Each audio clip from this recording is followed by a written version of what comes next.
अस्सलाम वालेकुम। ये हमारे पास सवाल नंबर है एक्सरसाइज 1.3 का सवाल नंबर दूसरा, जो अक्सर बच्चों को बहुत मुश्किल लगते हैं। तो ये हमारे पास है, डायग्राम दिखाएगी। The diagram shows right angle triangle in which the length of A C is equal to, हमारे पास ये है एरिया ऑफ अ ट्राइंगल हमें दिया हुआ है। तो हमने इसमें लेंथ ऑफ ए बी की लेंथ मालूम करनी और आंसर हमने देना है √3a जमा √5 की बी, इस शक्ल में देना जिधर हमारे पास ए और बी हमारे पास क्या इंटीजर। ये हमें डायग्राम दिखाई हुई है। अभी ये सवाल हम आपको हल करके दिखाते हैं, आपको बहुत अच्छी तरह समझ आ जाएगा।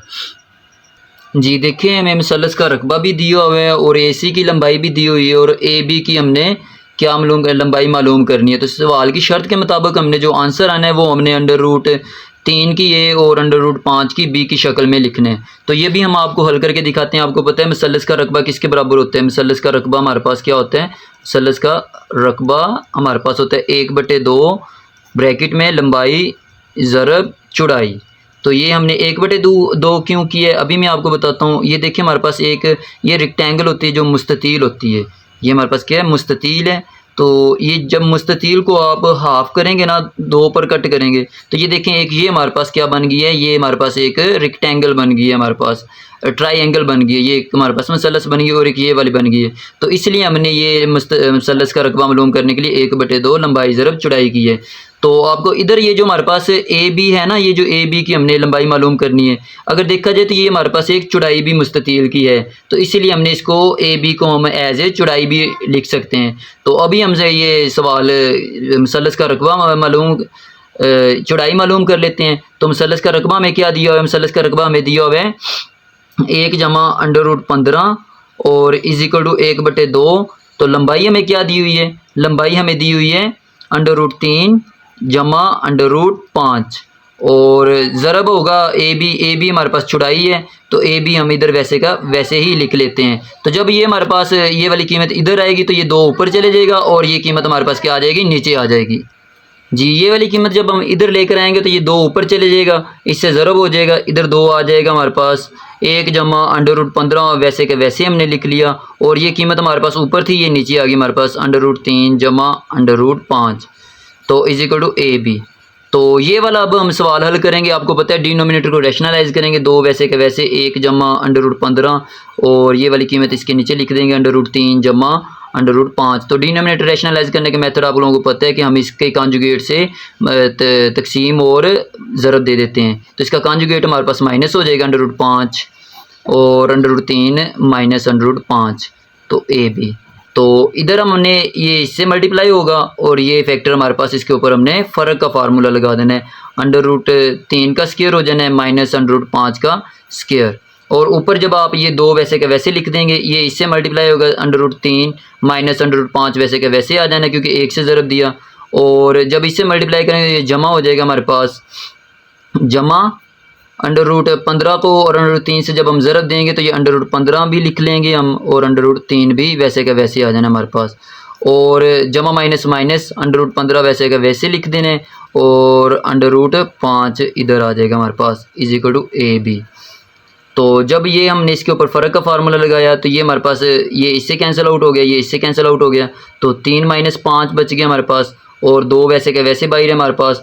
तो ये ब्रैकेट में है √3 माइनस √5 और ये हमने √15 को क्या कर देना है? अंडर जमा है ना, तो अंडर हमने 5 भी कर देना है और √3 भी कर देना है क्योंकि ये दोनों आपस में ज़रब हो तो 15 ही बनते हैं। और ये भी इधर इन तीनों में हमने कोई इलामत नहीं लगाई कि ये तीनों रकमें हमारे पास क्या हो रही हैं? ज़रब हो रही हैं।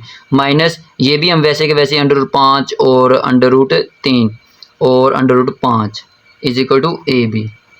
तो इधर हमारे पास इधर नीचे हमारे पास क्या बच जाएगा? 3 में से -5 के तो -2 बच गया हमारे पास, 2 ये इधर वैसे के वैसे आ जाना है।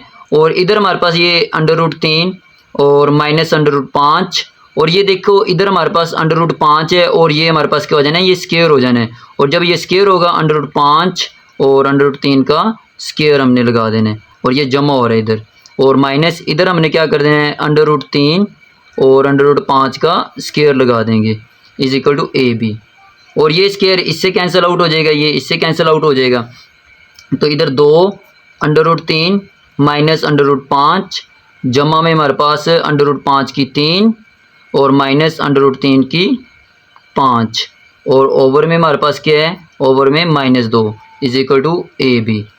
तो ये 2 इससे कैंसिल आउट हुआ और ये माइनस ऊपर शिफ्ट हो जानी है, तो इधर माइनस हम लगा देंगे। तो बाकी पोर्शन हम आगे हल करते हैं।